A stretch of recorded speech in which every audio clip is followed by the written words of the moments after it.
Welcome to Earth, a Love Story. I'm your host, Robin Lassiter, and this is a special episode with my two dear friends, Carrie Murphy and Haley Roth. This episode was recorded in direct response to the allegations about my former colleague, J. Christopher King. For those who don't know, Kelly Chase, host of Cosmosis, formerly the UFO Rabbit Hole podcast, put out a statement a few days ago around these allegations, which have recently come to light. Specifically around Jay's sexual boundary crossing and multiple women coming forward with very troubling accounts. I've taken my time with this and spoken to those in the inner circle, including Jay's wife, Sherry. Yes, he was married, and no, according to Sherry, the relationship was not open. I've also spoken to Kelly and other women who've been close to Jay in support roles. I am not at the center of the impact of this.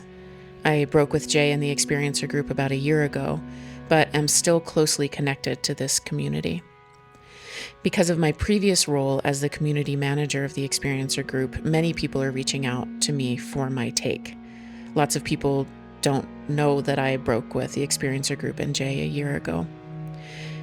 I am recording this episode in response to the request for a statement, and also because I feel the connection and relationship to the broader Experiencer community as this ripples through. I want to show up in the collective metabolization of the impact of these allegations. And as I've been sitting with those affected and hearing stories and comparing notes, my mind can make mind sense. My heart can make heart sense. I have a lot of capacity to be with hard things. And then, often suddenly and without warning, my body arrives to weigh in, insists on weighing in. Nausea, exhaustion, horrible headaches, crushing, contracting grief, and rage. My body insists on first things first, to literally feel the impact and centering those harmed and placing the accountability where it should rightfully be. To those directly affected and inside the primary circle of harm, I see you and I'm with you. To the broader community, I know the shockwaves are moving through. I see you and I'm with you. To those experiencing the secondary trauma of this, I see you and I'm with you. These kinds of allegations and revelations and shocks in the collective have been relentless. This one is particularly close to home. In my processing, I've turned to some of my closest spiritual colleagues and friends, and this conversation is my official statement regarding a situation both exhaustingly personal and horribly, relentlessly collective. In other words, we are in the time of reckoning. Apocalypsis will not let us look away. May this conversation between Carrie, Haley, and I be medicine for the field. Hello, friends. Hi. Hi, Robin. Carrie Murphy and Haley Roth, thank you for being here. For this, for me, challenging, complicated, shocking, coming in waves, moving in and out of perspectives moment that I realized I needed support metabolizing. So thanks for showing up. Very honored to be part of who you call in. Yeah, happy to be a circle. Yeah, thank you. So I am noticing that I'm moving through lots of different perspectives. And speaking of circles, it feels like circles to me. Like there's a close circle of impact, there's close circles of harm, there's close circles of accountability. And then they sort of become more and more subtle as it moves out away from the center of this. And I'm finding myself as I'm having conversations with people and getting more information that I can inhabit these different perspectives and circles at different times, meaning making and looking at systems that create things like this, looking at close impact and just being directly with people's experience and able to do all of that and move between that. And then at some point during the day, and this has been many, many days of this, there will suddenly be just the body and like beyond logic or concept or anything like that. It'll just hit my body. And that always, when it happens, it always feels like a really, really important place to stay with it. If I'm feeling it now. Um, yeah, just feeling how much our bodies have been holding this story for um, our entire lives and before we were born through, the bodies in our lineage and feeling that impact, especially in the broader like cultural conversation and revelations and apocalypsis that's going on around all of this like revealing and unveiling of these things that we have perhaps always felt, and now we're getting direct, information about what I just call the horrors. And so that's how I'm feeling. I'm just like watching all of this movement, all these perspectives, and then it just lands in my body. And that always feels an important place to be. It's the processing center point, the only place you can actually work with the material from. So it makes sense that as you've accepted the mission to hear the story, to listen to it, to transmute it now, that it would be hitting the body and that the body is completely capable of doing this work. It makes sense to me too that you're in multiple roles in this story and in this situation. And it makes me think of one of my favorite articles ever from the LA Times. It's called something like How to Not Be a Jerk to a Sick Person. We'll find it for the show notes, but it has a series of concentric circles. And the model is like at the very center is the person most affected. And then so if it's a cancer patient, it's them. And then the next circle out is their spouse and their child. And the next circle out is their close friends. And the next circle out might be their coworkers, you know? And the next circle out might be like the husband of the coworker who's suddenly working more. There can be these circles, and the model is support in, complain out. Mm. So you don't say to your wife who's supporting her colleague, like, wow, you're really not making dinner enough for me. You complain to your friend, like, my wife's been really busy at work, and you support your wife. So wherever you find yourself in the circles, it's legitimate to ask for support, but you should ask for support from somebody less impacted, not equally or more impacted. And so I think, by bringing us in here, you've complained out and we can support in. Yeah. And I think that sometimes there can be confusion and people complaining and asking for support in less helpful directions. And the desire to center the most impacted is really important. And also, it shouldn't prevent the less impacted from also receiving support. So everyone has a place. Yeah, not for nothing, you both were somebody who was in a close role not that long ago in proximity, right? So, like, there's actually probably a few different, like, I think of these circles that you're discussing, Carrie, and I love that article, but it's kind of like the stone drops and the impact rings, or like in the water, or in I don't know, a meteor maybe is more like this. Um, and you're kind of caught in a bunch of different variations of that ring because this particular situation had a few different meteor drops. And there was the one that was very close to you that it didn't sound like you had a lot of support for at the time overall. That might be kind of re-impacted by being in a kind of more outer ring in this case. Does that sound at all true in your body?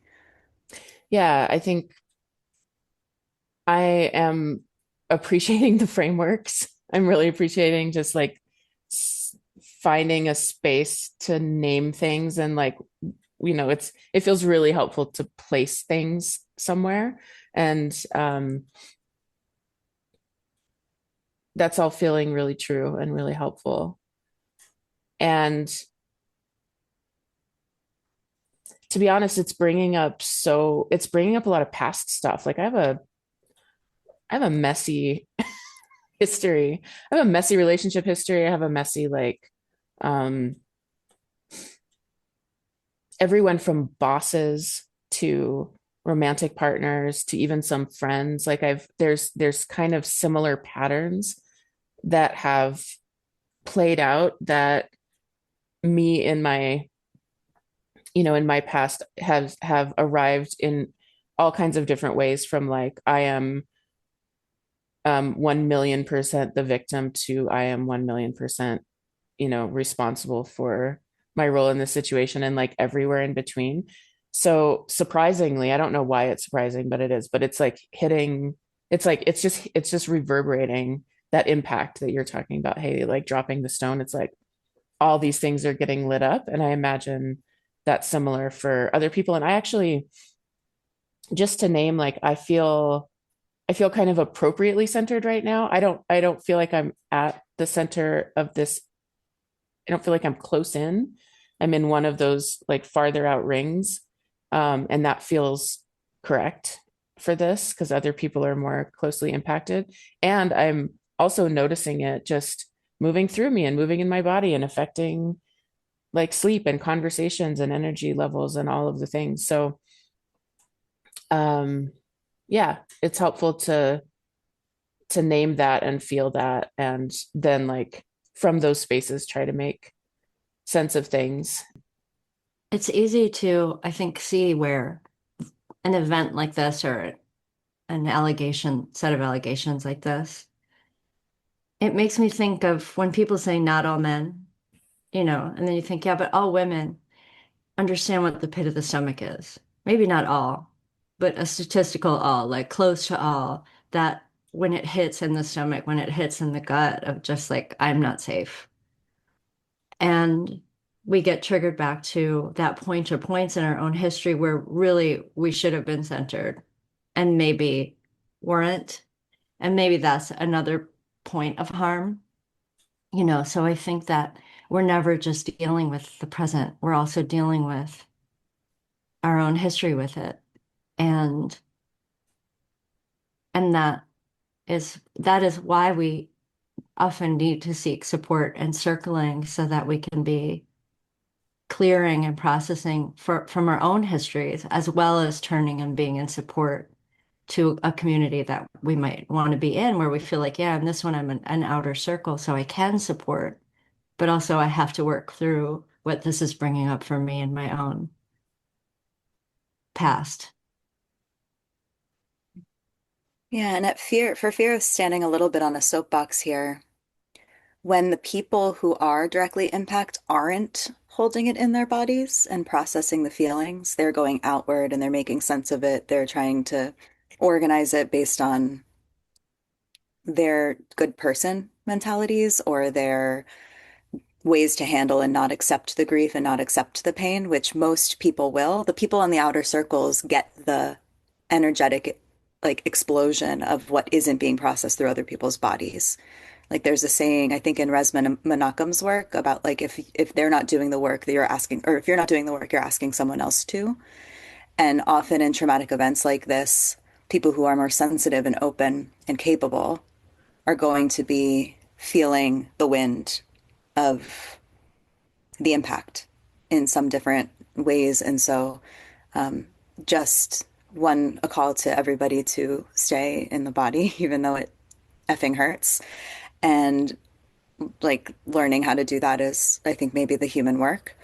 And then for those who are in their bodies, putting up healthy light boundaries, that is the kind of like deflection of what isn't yours, not because you want to deflect or you need to deflect, but because it isn't yours to do the work for others. So, just something that came up when I'm thinking about how women take on women's bodies tend to take on, and women archetypically and socially tend to take on responsibility.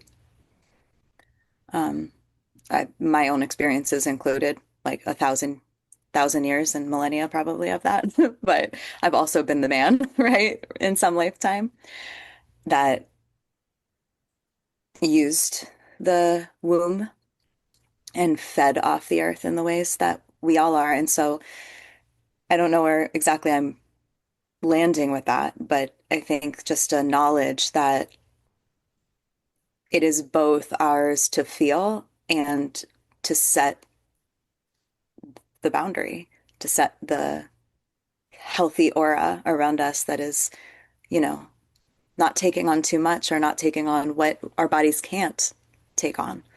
That's interrupting sleep or interrupting our eating or, Yeah. keeping us from breathing like Yeah. that. Thank you. That there's so much in there, and it's so much the center of, the work that we do in our community spaces, in women's groups around building capacity to feel the feeling body. And this is like people have heard me say it a million times, but like, how do we start with UFOs and end up feeling our feelings? And it's like, right, like this right here is how that happens. And the subtleties of that and building capacity to be with the grief, which is really hard. And as you said, our culture doesn't support it and doesn't, we're supposed to just like get over it, pull ourselves up, could be worse, somebody else has it worse, all of these things. And also it's, this is to me where the link between thousands and thousands of years of, the feminine being in the underworld is directly in our bodies, that it's been pushed away for so long, we're relearning how to do it. And the effect of not being in our bodies and not feeling, like, grief makes meaning of things, and not feeling the impact of it for so long culturally, like in the West for such a long time, results in this, results in and by this I mean like this conversation that we're all having right now, the way that it's metabolizing in all of our bodies in this space, all of the bodies around me, the way that it's not metabolized and then ends up coming out sideways in directly to like matricide, like the killing of the mother, the killing of the earth. All of this to me is deeply connected to that. And so what you just said about, if we're not like doing the work or feeling it in the body, then somebody else is, that feels like a certainly true, and a process of learning how to do that, but also a call and a reminder that like this is the thing. And I because even so it's so deeply introjected in me to push past the body or ignore it. It's amazing how again and again it comes back to like, no, actually it is the body. This is the work. Like this is what we're doing. What I'm doing on the planet at this time in this lifetime is like what I call it healing the split, inviting all of this back in. And it's hard work, and nobody, like, I don't know anybody who kind of wants to feel these feelings until there's an experience of feeling these feelings so completely that they almost become ecstatic. Like, it's like, oh God, I'm alive. It's what it feels like to be alive. Well, there's also the catch-22 that we get into this situation that we get into by not being in touch with our feelings, right? Like there are signals our bodies give us when we're with somebody who is dangerous. Like our animal instincts, like I think every woman has the experience of walking down the street and having their back tell them that something's coming or something isn't okay. And maybe men too. That's not my current experience, but we have those signals. And when we override them, when we're taught to be like, that's too much. Don't get over dramatic, or whatever word was instilled in you. Don't. hallucinate, whatever it is, and we turn that off, then we actually get ourselves into situations that are more dangerous. And we continue the pattern by continually not listening to the nervous system who's wise and capable and helped me at 19 years old turn around and look someone directly in the eye who was following me home, and all that person did was walk away because they're like, oh, I was seen now. That person's going to be harder to trap. And I think that there's a circuitousness to this, right? It's feeling the grief, but it's also like trusting the body to tell us something that we're so tuned out of learning. So, Yeah. And to be a problem, I think for a woman to say no, to just stand up and leave a situation, you have to have enormous self-esteem and courage to override the cultural impacts of someone asking you for help or someone asking you for the time or like all the ways that we're intruded upon and our politeness or our introjected politeness, causes us to stay somewhere where we don't want to. And to do otherwise is to really be difficult. mhm. Um, and it's understandable why we don't, and it's a necessity that we do. And I was also, just thinking about for me, it was feeling complicated, the space holding and the processing on behalf of, that like in our friendships, we have consent. How resourced are you? How resourced am I? I'm not sure what I can hold today. I am sure what I can hold today.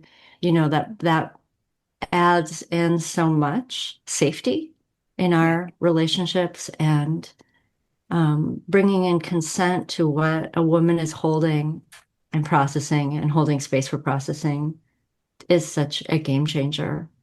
And it's interesting. I'm just thinking about consent as sort of the main thing. What Mm, do I consent to? And what's my safety to not consent? What's the judgment on me when I say, I'm just not comfortable around that person and I won't be coming if they're there? Which is something I've said a lot. And I'm no longer in my family of origin because of that. And that's okay because they're not prioritizing my safety and they're not believing me when I say I'm not safe. Then, I mean, with friends like this, who needs enemies? So I can have a different kind of family. Um, But there's a steep price to be paid. You have to be okay getting sent away, and you have to be okay getting called a bitch, and you have to be okay being called difficult and wrong and crazy and dramatic and oversensitive. Um, and I would say zero of which things I am. Or enough to be fun, whatever. But I feel like to be really explicit about it as Haley was, of sometimes like I don't like it is enough. I don't know why. I don't know why I don't want to be in a room with that man, but I don't. And that's enough. We don't have to take it to court. I don't wanna. I don't like it. And, just not to blame anyone we've all been in a situation where we've overridden that. But bringing forward, like we can hold space for this conversation, Robin, for you to process as you've been helping so many people to process. And also with awareness of like what is not mine to hold, even as I might hold space for someone to process. And I think the key is consent. Have I consented to be a part of this circle? I've certainly had people tell me things where I've thought, gee, I really wish I didn't know that, you know? Mm-hmm. And it's hard. It's hard to hold all of this. When you said, Robin, like, oh, it's worse for other people, that does not make me feel better. It makes me feel like I'm in hell.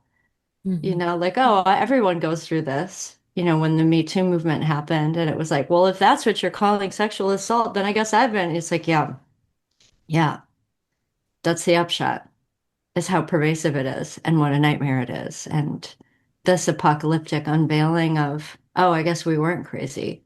I guess it was happening in all these rooms. And to men as well. Mhm. Um, it's really, really difficult to breathe in that with that awareness, and essential to breathe. Yeah, breath and sweat and laughter and screaming and shaking are my high Barfing. recommendations. Yeah. Barfing if you need to. Yeah, I purge a lot Yeah. during um, high yield, but like also like not letting yourself not find this ridiculous in some ways.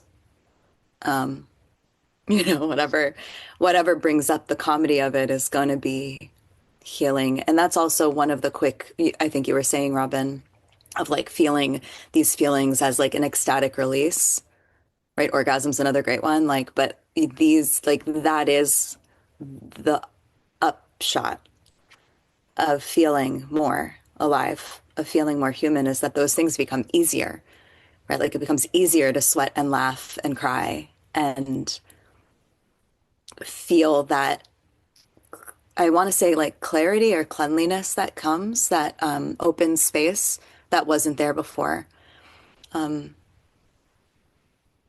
and the body's, and the amazing thing about this human life is like the body is the only place that that can happen in, right? And that can only happen in the present because the body is only ever here in this moment, in this time space. And that's such a beautiful thing. That's such a gift. And so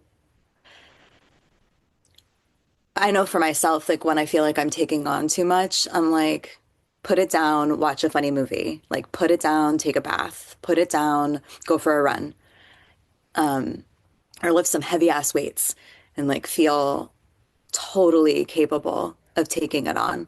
And not because I need to take on more, but because the body will do the work for me in spite of me. Like as a yoga teacher, like I used to start my classes saying, like, this will work in spite of you. Like you've shown up, 90% of the work is done. This was done for 2000 years. Like trust, like just trust the body to just do the things and just check in at the end and see what will happen.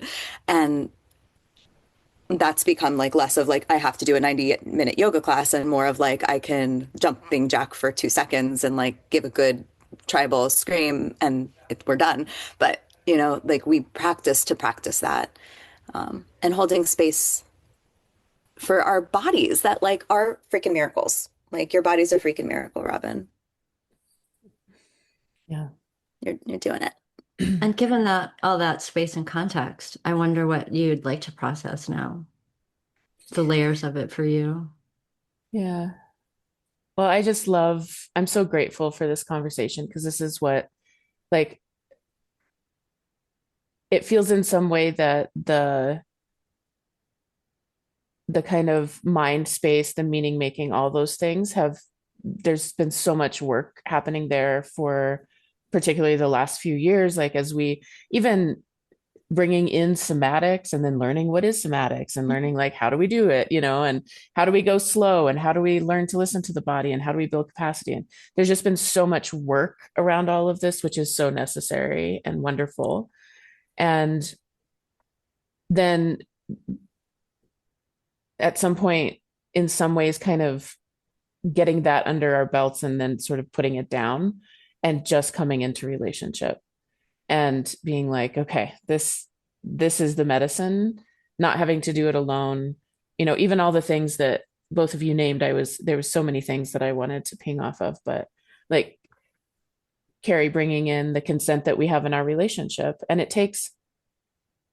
these things don't happen overnight. Like I'm feeling all of the beautiful kind of labor that goes into building. I've been weird about the word safe lately. I don't know, like say it, like for sure safe spaces, but also it's like we're also being really wildly edgy sometimes, and that's being held too, and that we're going to places that are hard to hold sometimes. But all of that to say, the work that's gone into building these relationships where for a while and still, it's like, I have something. Do you have space for this? And the other person saying, actually, I don't. I'm really full right now. I love you. Can we talk tomorrow? And then everybody dealing with how that feels and all of the subtleties of how that might bring up, like, oh, this person doesn't love me, or oh my gosh, this person loves me so much that they want to be really resourced to talk to me, or all of this. I am with probably like younger selves who did not have the capacity to listen to her body when her body was screaming at her to get out of that room, or didn't have, like, and so I'm feeling in some ways everything that's being said is like, yes, this is all correct. And I'm feeling the truth of the times and the people and the past or present who have not yet gone on this incredible journey to go down and be able to listen to the body, or be able to have relationships where there's these deep layers of consent and openness. And so I'm feeling that. I really don't want to talk about like specific details around this, but I left the experiencer group and I broke with Jay. I'm going to, like, this is who we're talking about. This is what the intro is going to be talking about a little bit. And so people know this is why we're having this conversation. But I left that situation a year ago.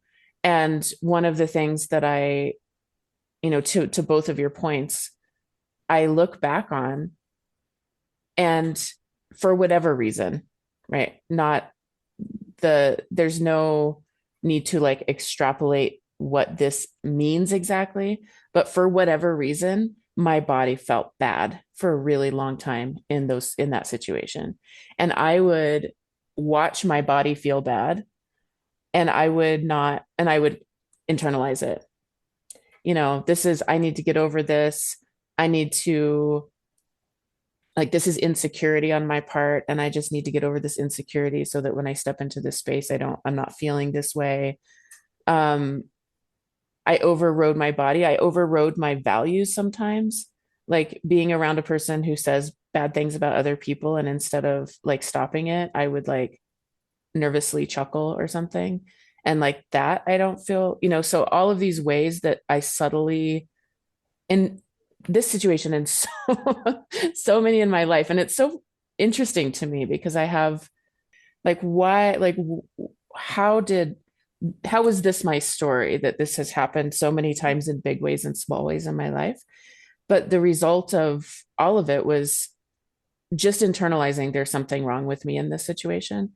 And then hearing from people kind of far out, I would say farther out in these like circles of impact, reporting the same thing. Like my body was telling me and I didn't know why, and I pushed past it.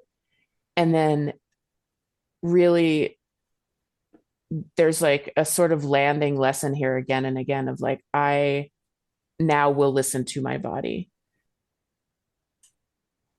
For me personally, this is just it's like my kind of personality and also my mission on this planet, whatever. I'm always looking back in to see what my role was, to see where I can, heal, where I can do this. And I notice that it does create a little bit of conditions to take on more, like you were saying, Haley, like to take on things that aren't mine, and to, like, I'm feeling this layer of accountability, and that can become the center for me. And I can forget that the accountability lies with, the closest center, like the meteor, or the, like the rock that was dropped into like, that's where the accountability should be centered. And so that's been something that I've been working with too, is, it's in my nature to look at and to listen to my body and to heal and to not push past my values or my body, all of those things. And so I'm taking that on as my kind of work in this. And I also feel a little bit of bypassing around like the part of me who's that I think is what is hitting the body. I think what hits my body is the part of me that just wants to fucking burn shit down and be like, none of this was okay. This shouldn't have happened. These people shouldn't have been impacted. Lay the accountability at the feet of whoever is doing this.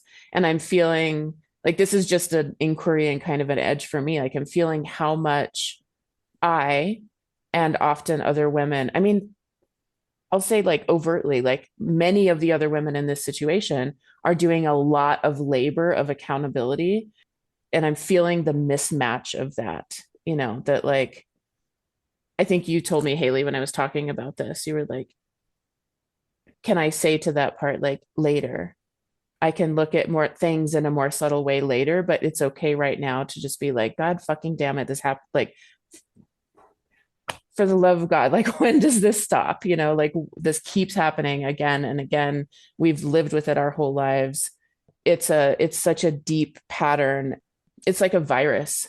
It has an enormous impact. And like getting to the core of that in my body feels kind of like the most important thing on Yeah. on days, because I can feel myself doing so much labor of accountability that actually well-meaning, like beautiful, compassionate, wise, all of those things, and also a buffer from just the direct fuckery of Yeah. situations like this.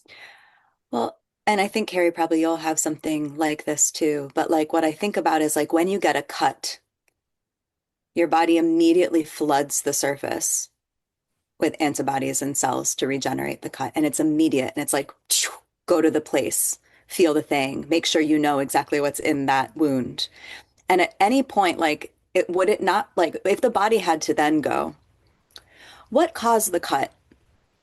Like, was my skin, am I anemic? Was my skin like too weak for this? Like, what, like, is my immune system, like, if your body had to do all of that first, which is what I think we are doing when we take this mental accountability and not reacting in an appropriate way to the urgency of the situation, you know, we would not heal a wound properly. We would probably have more scar tissue. We would probably, like whatever would happen. Like, I'm also like, probably that's not a perfect physical metaphor, but like, I think about a injury I had as a dancer in my teen years where I've been rehabbing the scar tissue for that my entire life because they told me just to take Advil and keep walking on it. Like just take like 800 milligrams of Advil and like make and like look like, but then later I was like, oh, and I was doing all the dancer work of like, oh, what was my alignment doing that caused this injury?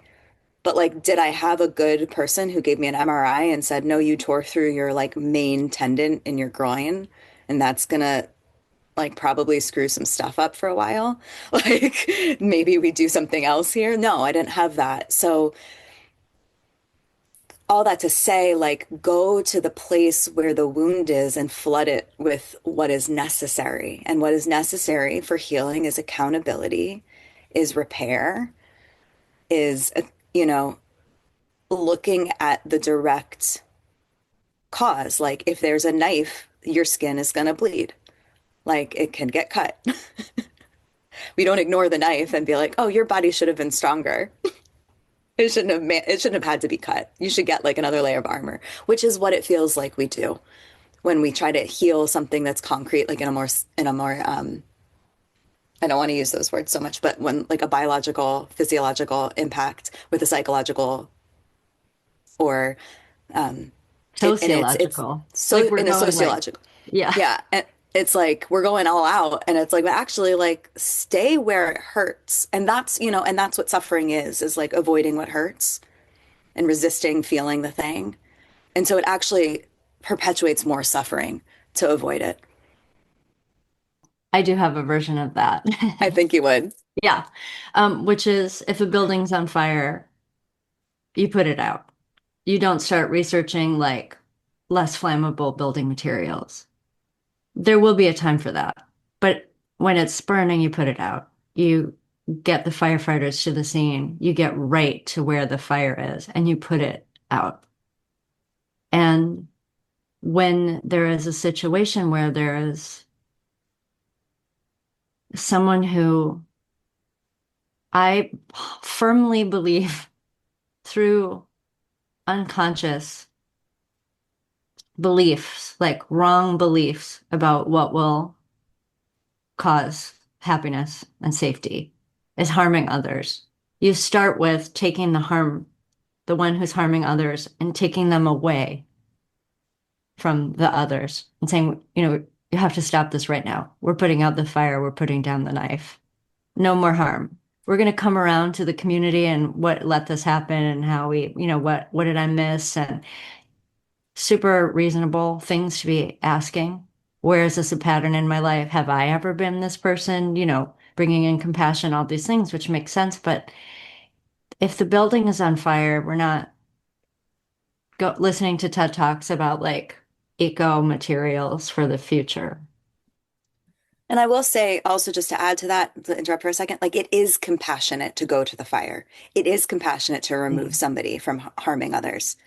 Like, I don't want to say like compassion is later. It's actually the compassionate, most loving action to do for someone is to stop them from hurting people and saying, hey, for whatever reason you think that this is the way to your joy or the way to your safety or the whatever reason you're acting this way, or, completely like there's psychopathy and sociopathy. And those are reasons that like all of us kind of brush under the rug because they're so unknowable to people who have the empathy and compassion that those, rare humans have less of.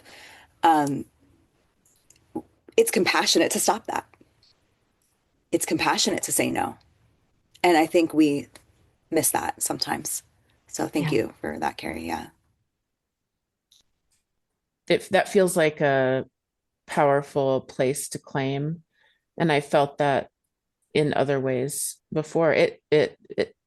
I feel the absolute ring of truth of that, of all of that. I remember being I don't know, this was probably like 15 years ago or something. And I was working with my yoga teacher and very close to her. And she's um, a deep sutrist, like has studied sutra for a really long time.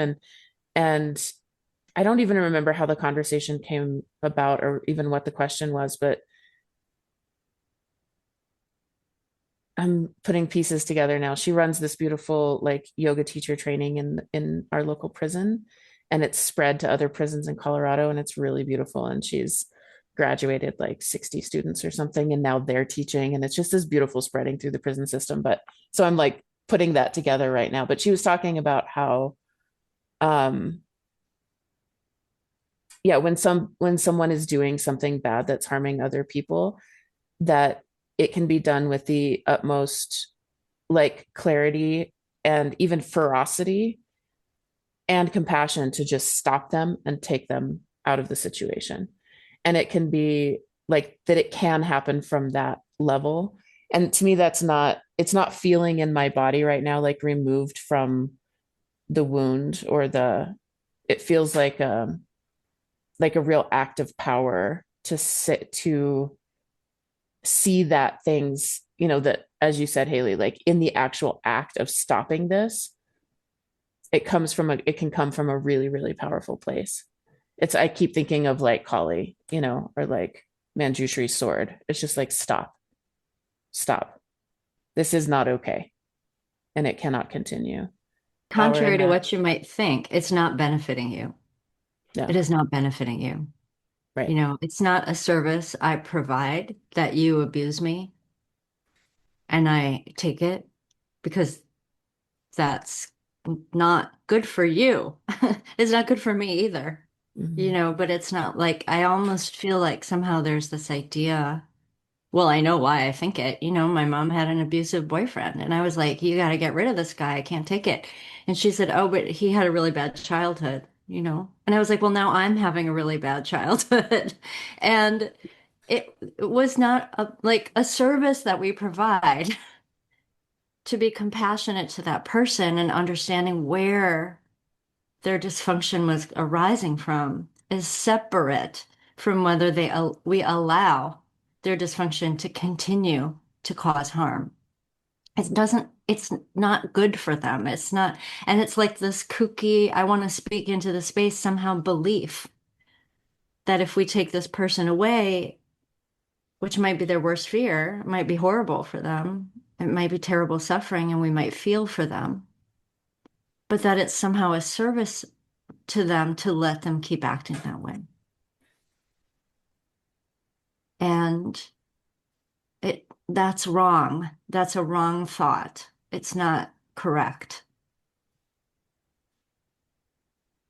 Yeah, and it's I think insidious in terms of like where does the like if you are really tuned into your body, and this is like I think some of the fallout from some of the movements that have been happening recently where we're calling people to account that like it meanness or like talking about other people or they start to feel bad in your body and you want to stop those things and then somebody might say oh you're being overly sensitive or oh like and so like we're like if we really look at the where the wound begins or where the red flags or whatever yellow flags that come up are it's how are they holding other people are they treating them with dignity, which is a high value of mine. um, are they respecting someone's yeses and nos, right? Like this is, and I work with young people, like this is like toddler stuff that we don't get well trained in because we go straight from toddlerhood where we're allowed maybe sometimes and sometimes not to be the wild, right? Like the wild warriors that toddlers are. And then we go to school and school's like, no.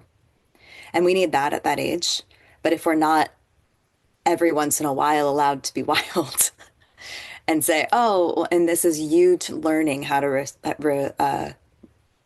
remain kind, right? I'm not being restricted, but I'm learning where my edges are. Like, I feel like this is sort of the echo of us not really looking at those younger transitions and those younger parts of like, oh, actually, I can claim my space and I can also be kind while I'm doing it.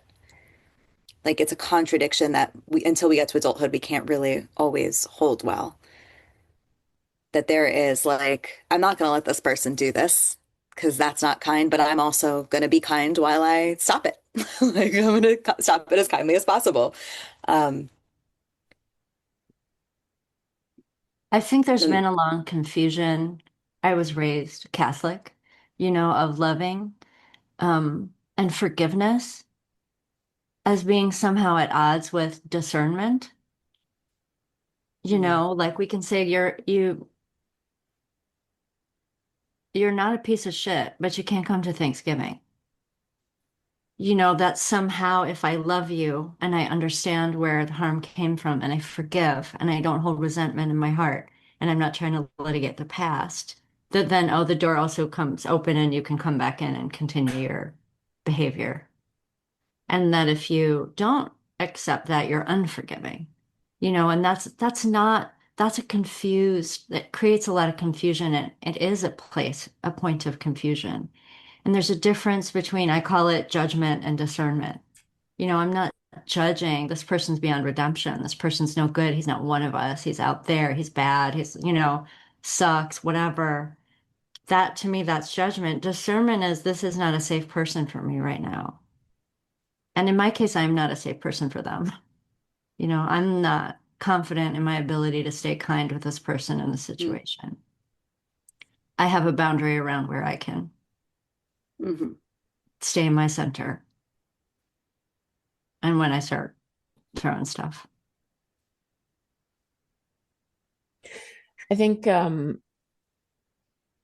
it it feels to me like I'm this is kind of what I've been experiencing in myself and what I've been hoping for, that staying with the body for a long time and now sort of moving out in some sort of circle in me is like moving out to a different space about thinking, meaning making and how to think about these things. And I do want to do that. I do want, it's all the different perspectives and levels and circles are great. And one of the things that I really want to talk about, because for whatever reason, I am in kind of an archetypal swirl of what happens when leadership and power are misused, abused, corrupted, and caused harm from that place, because the that's the archetype that's like the theme that's coming up for me big time.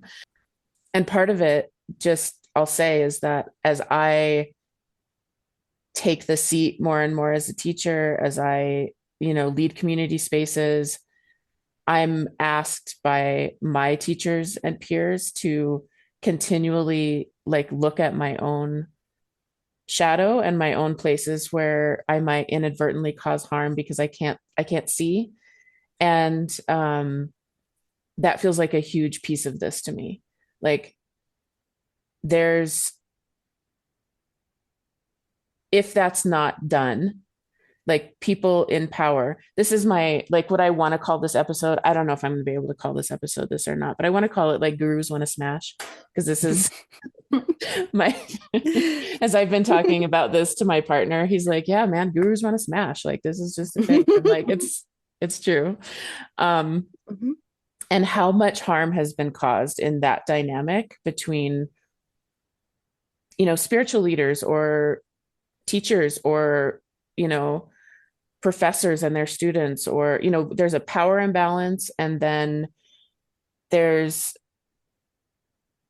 certainly like a culture that isn't looking at these patterns, and all the way out from that sort of circle all the way into the person themselves, like not allowing anyone to get in or reflect, or that there's not kind of honesty and willingness to look at the shadow, and so it comes out sideways with all of this harm. And so I would like to talk about that, because that's really, it's not up for me. Like, I guess it's up for me in a way that like I've experienced from teachers, the power that can move through them. And I've experienced it in ways that feels held and contained correctly and like soaked in ethics and personal responsibility. And I've experienced it in other ways where it's true that there's power moving through a person, and they are not doing any of that other work to make sure that it's held like cleanly and well, and just create so much fucking harm. And so that like I'm curious, I would love to hear what both of you have to say about that. Well, I feel like this is an entire course that, you know, one of the things I did was teach a course or help create and lead a course at Harvard that was about like social responsibility using mindfulness, and these questions went on for semesters. So the topic is large when we talk about the introduction of power.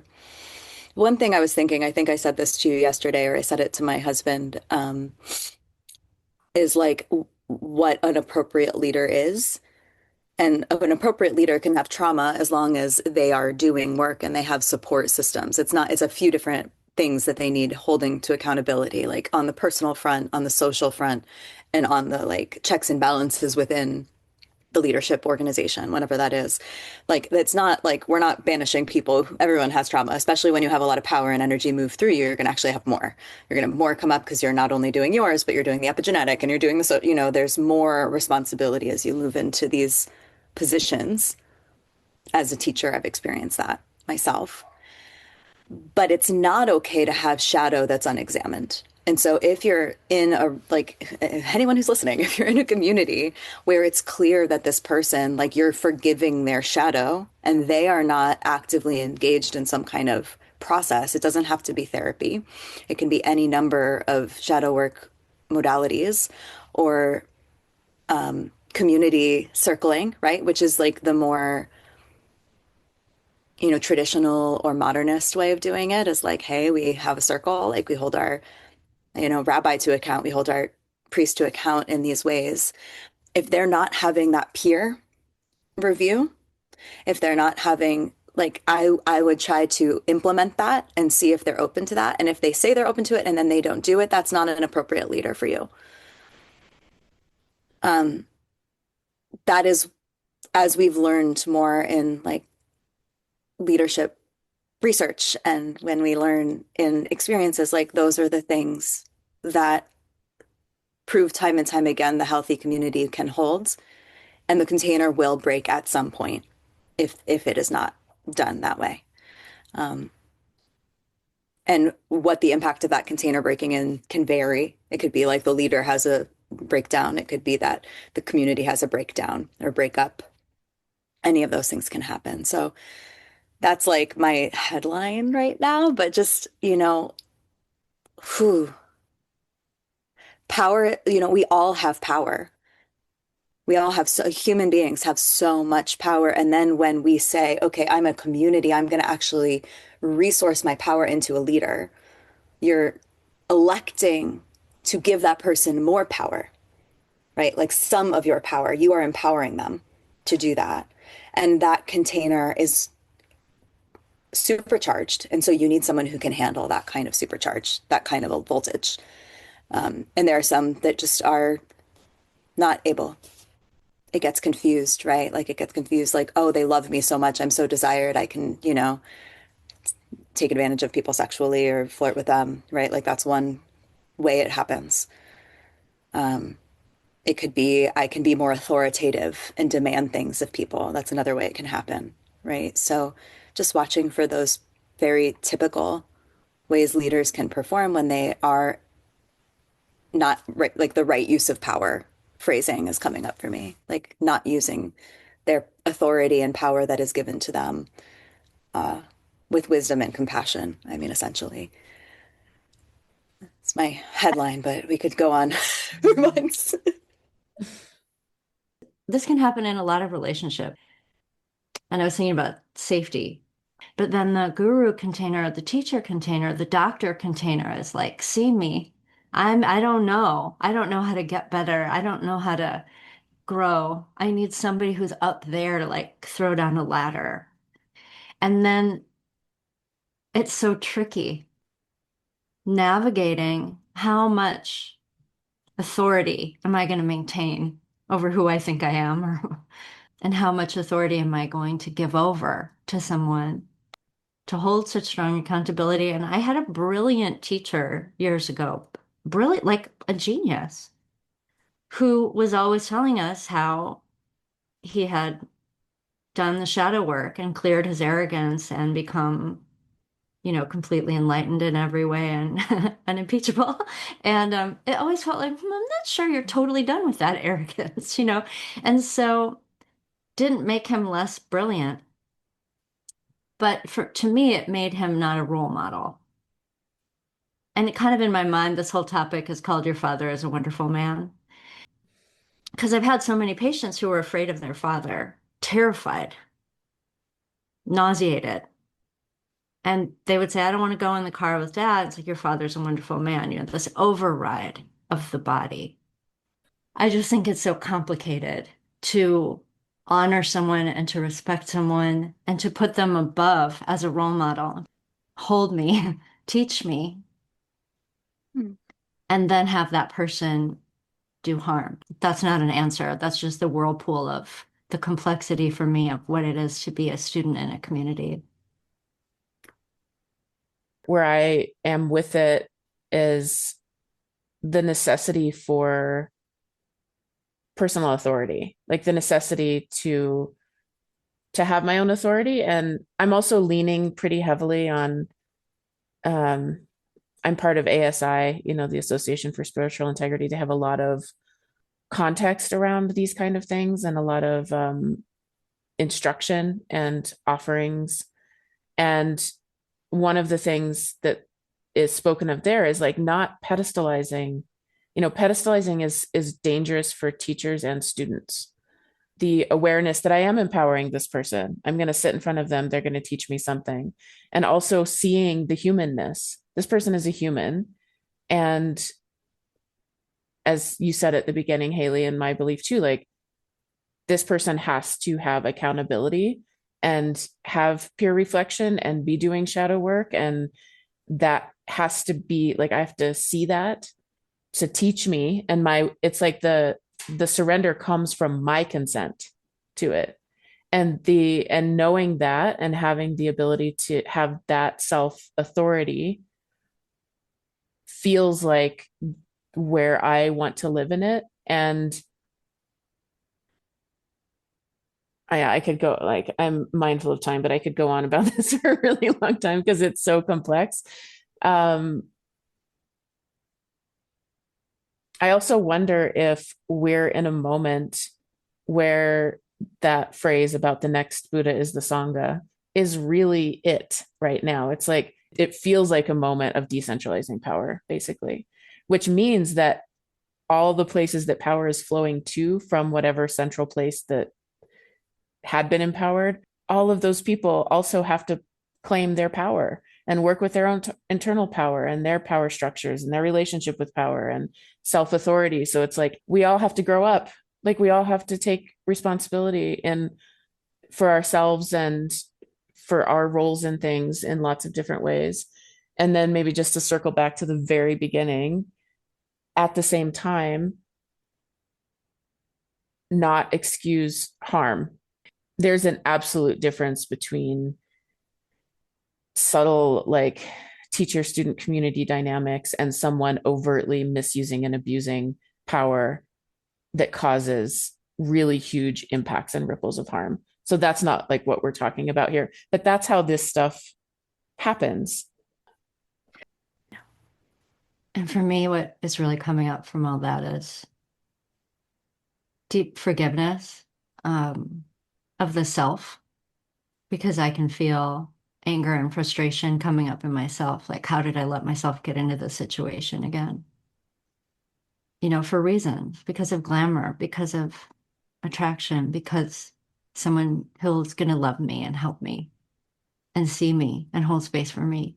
And in moments, we might be caused to override a little nit or a little confusion. And the shame and the guilt that I see some people going through for having been close to someone who ended up being someone who was harmful to them and to others. Like, I should have known, I should have seen, I did know. Why didn't I respond to that inner knowing? You know, because of thousands of years of reasons. And letting some deep, loving acceptance of the part of ourselves that wanted that relationship, that wanted the closeness or the proximity or the whatever acceptance, the safe space, that of course we want that. While also simultaneously building a future resolve to be in more self-trust, you know, to listen to the body more, yes, but also not built on a foundation of shame or anger with the self for having found ourselves in a situation. I don't know if that resonates. I'm just feeling it and loving it. It's been one of the themes of recent conversations is how did I let this happen and feeling shame. It's always interesting to me how much shame is held outside of that primary center of impact. Yeah, and then just to, everything that you're both saying as I'm feeling into it, I'm feeling the like in some ways exhaustion of like, oof, man, this is all relationship in many ways. Like this is relationship. And the importance of, as we've all said, of like really vetting who gets into the inner circle and into our interior, like into the mind, into the heart, especially if there is a power dynamic in there, like that they're taking that seriously and making sure that people are doing what they need to be doing on their side if it's a leader, that these are real important things to look at. And I'm feeling it's like both internal, my stuff, external, how is the other person acting, you know, always for me coming back to the body and learning ever more how to be with the subtle signals and cues of the body. And also how just when it's done well, how beautiful that the relationship can be, between that, how beautiful I would say like relationship is in all the different ways that it is. Because there's power dynamics in every single relationship, from subtle to enormous and everything in between. So I don't know if I've like landed where I feel like actually a little bit more in complexity around all of it, but it feels really good to have like metabolized all of this with you guys. I think I feel more in complexity around like my personal unfolding of authority and accountability and power, like, but in a good, rich, like I want to chew on it kind of way. And I feel a lot of metabolization around this broader subject that is, that has arrived, this experience that has arrived into this community, that is kind of navigating the shockwaves. So thank you both so much. I appreciate you. Yeah. And it might just be that like this went really wide. It did. And it's now time to go deep and like direct, right? Like I feel that often in my processing. So Back to the body. So great. Yeah. So grateful that you asked for support and that you're giving us the opportunity to show up with you for our own healing too, our own consideration of this. Yeah. Thank you. And to be really clear, this is not the 90-minute allocation that you get on this. You can Yeah. this with us until and we're done. And we're done. Like you haven't used up your time on this issue, because I definitely see it in 4 dimensions. It's like a big object that's rotating, that we're looking at it from all sides, and in a place among the 3 of us of great safety for you to arise any kind of way about it, and also to be changing in it. Yeah. And seeing it, of course, from all the perspectives. Yeah. Thank you so much. We are at time. I know you need to go, Carrie. All right. Go ahead, please. I could stay on and process with you if you want to do a little bit of wrapping more. I'm flexible. So I think the only thing that I'm sort of called is I feel just like a desire for a dedication for this to sort of be of service and medicine to clear all the bodies and all the ways and all the past and all the future. And may this serve all of us, even including the people who have done the harm at the center. May their experience with this clear the harm that has been done in the past and future as well. Like, may all of this be medicine for everyone so that we can heal and transform and evolve through these things and not have to continue to repeat this cycle of harm and be in this really heavy archetypal unfolding that keeps happening and keeps happening. Like, may it shift, may it change. Soha. Thank you. Thank you both. I love you both so much. I love you. Thank you again to Carrie Murphy and Haley Roth. Words cannot express my gratitude for my friends and communities. And I'm going to be putting another episode out soon, talking about where we go from here, particularly about some cohorts that are opening up, the Mystery School for the Brokenhearted, how all of this, this whole experience, and so many other things have been rearranging me lately. Stay tuned for that, coming soon. And if you would like to get on the waiting list for the Becoming Apocalyptic Mother cohort that starts in June, or to find out any other information about my work, or to book a one-on-one session with me, please visit robinlassiter.com.